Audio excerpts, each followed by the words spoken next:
Folks, how are you doing? I honestly have no idea if this is going to work out on this long drive to Fresno this morning. So got on the road about 6, plan to be there about 9, take a couple of breaks, for coffee and the like. And in order to do this, I actually wanted to talk about that keynote presentation I saw from Jocko, who is the Navy SEAL, writer of Extreme Ownership. And there's so much that he gave during his short little talk, and I wanted to kind of summarize one of them and kind of put it into my little twist for real estate investing. Again, I don't know if this is going to work. I will watch this in a few hours and see if I should just delete it. Let me know in the comments how the sound is, video, the like, as I am doing this while I drive, so we will see what happens. So first and foremost, Jocko, during his talk, he was very eloquent and gave tremendous examples about something he calls the laws of combat. If you don't know, Jocko, again, is a Navy SEAL. He ran a SEAL teams over in a very dangerous part of the world, the Middle East. I forget the actual name of the province, and I don't want to misspeak, but let's just say he saw live action and plenty of it, and served his country well and his men well. But when you look at the laws of combat that he's now kind of crystallized and really focused on, and now teaches other Navy SEALs, I asked myself, what could I take from this? Because I believe you can learn things from other successful people in other disciplines. If you ever get the chance to hear the top 1% in really anything, I think it's worth taking the chance to go listen to them, because even though it may not be in your field, you and I will never hopefully see combat anywhere close to what Jocko and his teams did. But if we can take his lessons and apply them, I think we can. So the first law of combat that Jocko talked about was cover and move. Now, obviously, if you don't know what cover and move is in a landscape of combat, simply said, this is where, multiple, partners, a combatant, if you will, and they both could just shoot at the same time. They both could not shoot. But if you want to advance on their position, what you should do is one person will fire at the target, causing the target to duck or hide or whatever. And then the other moves, getting to a better, closer position. And then they take up a position of firing and the other person moves.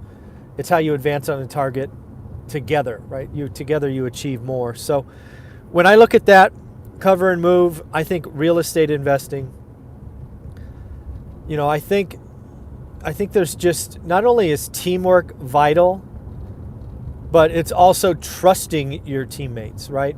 Cover and move doesn't work if your job is to be shooting and then you just suddenly go, you know what? I'm thirsty. I'm going to go get a drink. And then your partner is exposed, right? That's then they get shot at, then, they get hit, then, the enemy turns on you and you're in trouble. So cover and move, I think, applies in real estate investing, because not only do you need to have great teamwork, you need to trust them, and you need to communicate. I know there's a lot of solo entrepreneurs in the real estate investing. I was one of them for a long time. I think cover and move from Jocko really teaches us that not only are teammates valuable, but communication is extremely valuable. Trust is valuable, and you need to jointly focus on a target. Understand your kind of rules of engagement, and then work together. So I certainly think cover and move, again, hopefully none of us see that kind of combat, certainly applies to real estate investing, the teamwork aspect.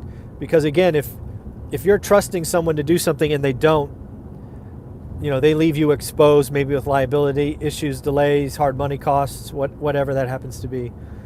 So I certainly think cover and move applies. The next law of combat from Jocko was keep it simple. Jocko gave some tremendous examples when he was a leader of the Navy SEALs divisions, and he talked about the new breed coming in, and they want to just complicate a task of taking ground, and often tried to be too aggressive, and too many things had to go right for something to work. And Jocko would, he's a huge man. First off, you haven't seen him. Jesus Christ, he's huge, very imposing. And what would happen is you just sit there and basically let them go for a while, and then he would just tear them down, because simplicity is far better, right? We are going to move from point A to point B, and that's kind of it, right? And we're going to take 300 people, or whatever the number was, right? We're going to take a certain number of people from point A to point B. We're going to go through this this cross section. We're going to get to the 4th floor. We're going to divide. Some are going to go to the roof, some are going to go to the windows, and be done with it. So keeping it simple absolutely applies to real estate investing. I think this one is just so dead on.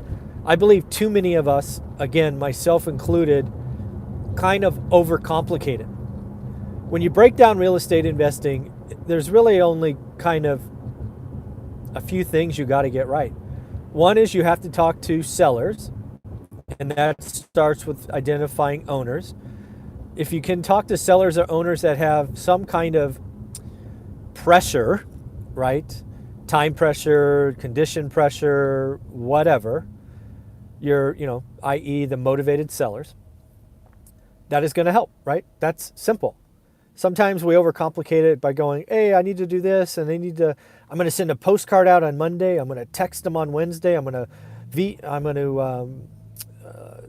them a voicemail on Friday, and then I'm going to hit them with a postcard again on Monday. I'm just like, oh my gosh, no, whatever happened to just knock on the door, right? Sometimes we can certainly simplify things.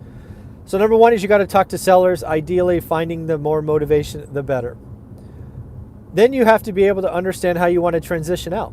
Are you going to wholesale it, so you need a buyer's list? Are you, a flipper, so you're going to go do inspections, walkthroughs, bids, that? Are you a landlord, so you're going to fix it up and rent it out, right? What is your plan? And again, I think there's so many of us that try to overcomplicate it. We throw on lease options and then land contracts and just so many different other ways. I think if we got simple, and if we sort of tied in with step one with our team, I think we can all simplify just a little bit more. And, none of our lives are on the line, at least I hope not, by doing this. Jocko gave some pretty tremendous examples about when you don't keep it simple, how people get hurt or perish, unfortunately, right? So keep it simple. And I think, when in doubt, err on the side of simplicity. Next up was prioritize and execute. This was a big deal. And Jocko again talked about his training days, taking the best of the Navy SEALs and throwing them into an environment which was extremely chaotic. Maybe there was somebody wounded, maybe there's people yelling, there's stuff blowing up, people shooting at him. And he watched Navy SEALs after Navy SEALs frankly do it wrong. When he sort of asked, he stopped and, ran through several examples. What happened is, because the Navy SEALs are compassionate human beings, they always tried to address the injured person first, even though they were being shot at and stuff was blowing up. And of course, what would happen when they did that is they would be distracted, and then they too would succumb to being shot. And again, this is training, so it was, paintballs or whatever. So Jocko gets up and talks about, well, you need to prioritize and execute was the lesson of that. And what should you do? Ask yourself, right? So you're in a situation, somebody in front of you is shot in the leg, screaming bloody murder. There's 3 or 4 other individuals in the room, no weapons, but running at you, screaming from the top of their lungs, help me, help me, help me. Stuff outside is blowing up. You're getting hit in the face with, dirt. And people are shooting at you.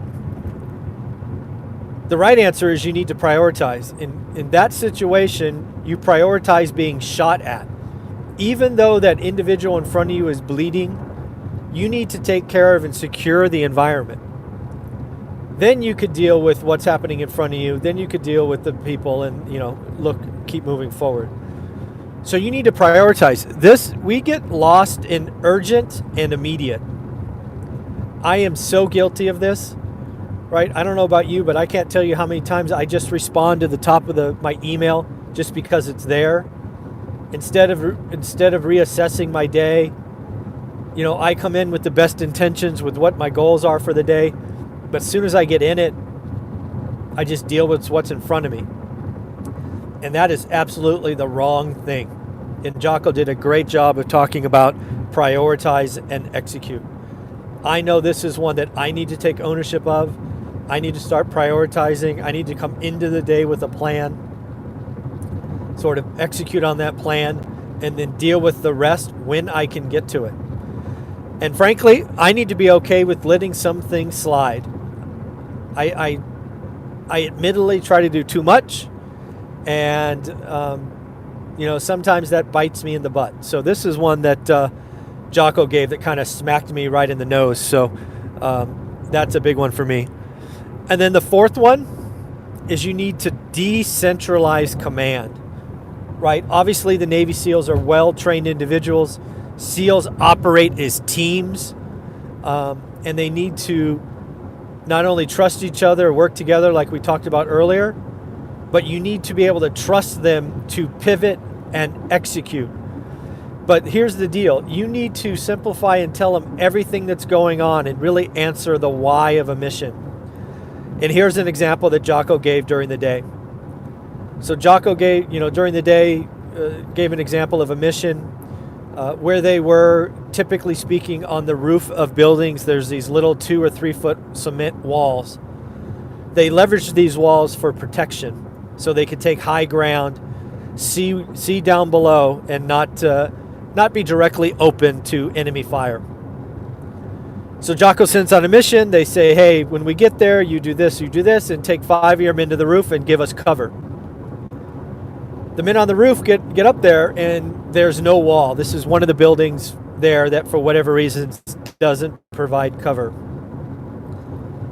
So you don't know what to do, right? Because you have a mission. You're a SEAL. You believe in taking orders. Do you just do what you're told and now you're exposed? That doesn't seem like the right answer. Does running downstairs, re-clarifying sound like the right answer? No, because enemy forces could be coming anywhere. So what really happened in this example for Jocko was he explained why.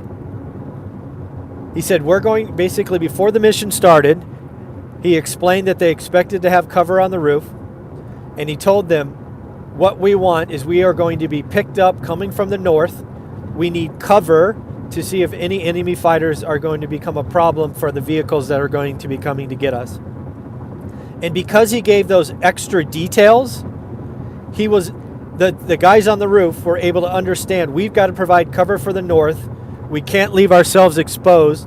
So they ran down one floor, got to the north end of the building, all the windows, and provided cover from there, thus protecting the men and the mission. So again, decentralized command is important in real estate investing, but you as the leader have to tell your team why, right? If you're going to be a wholesaler, if you're going to be a bird dog, if you're going to be a flipper, you're going to be a buy and hold landlord, communicate the why of your doing things. And it's not, I plan to make 30 grand, right? Tell them the whole story. I plan to buy this. I'm going to hopefully hold it for 90 days. I expect A, B, and C. My end buyer will be X, Y, and Z. And, yes, I plan to make X. And, oh, by the way, I think there's, we're going to have to replace windows. I think the roof is fine. This, that, and the other thing. By giving that team those extra sort of details in the beginning, they can pivot. And then, when something comes up in the mix, they don't have to call you back and check. They don't have to slow things down, because we all know if you have hard money costs or private money, the capital costs are legit. Opportunity costs are legit. So, I think, decentralized command really comes down to sharing the why you're doing, trusting your team, and all of that. So just to summarize again, Jocko's laws of combat, there are 4. The first was cover and move. The second was get simple.